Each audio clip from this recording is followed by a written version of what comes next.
Hello and welcome to this lesson on replication. Maybe this is a bit confusing at first, but in Azure sometimes the terms site recovery and replication are used synonymously. I prefer to strictly separate this, so I will always speak about replication.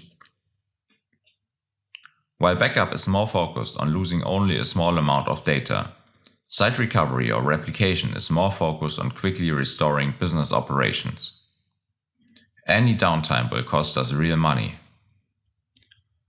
The formal goal of restoring business operations within X minutes is called the recovery time objective. When we conduct multiple disaster recovery drills, we can take the average amount of time it took us to actually restore business operations. This average is called the mean time to repair.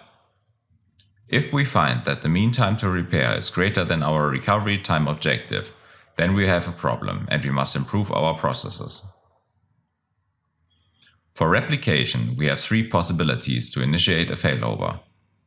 Manual failover by clicking the button labeled Failover in the Azure Recovery Services vault, and manual failover for testing by clicking the button labeled Test Failover. And last but not least, we also have automatic failover. When we want to replicate and fail over multiple VMs at once, we would build a so-called recovery plan. Okay, so now let's have a look at the failover process. First, we initiate our failover using one method or the other.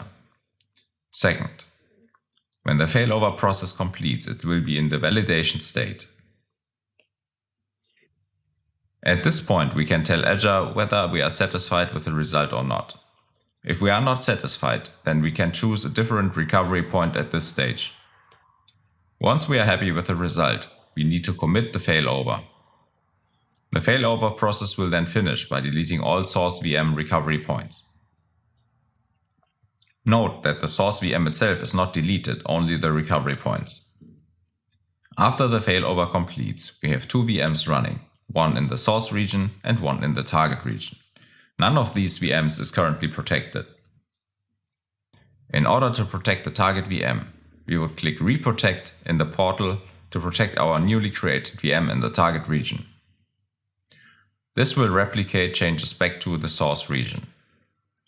After incidents and problems in the source region are resolved, we should eventually invoke the failback action from the recovery service vault. Before we close out this lesson, let's spend some more words on technicalities.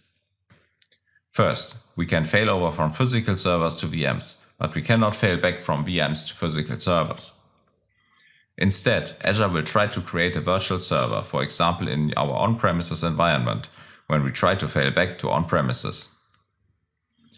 Another technicality is that replication uses a storage account for staging the replication data and transferring it to the paired region. Recovery points that are generated for replication will only be kept for 1 day by default, but this can be extended up to 3 days.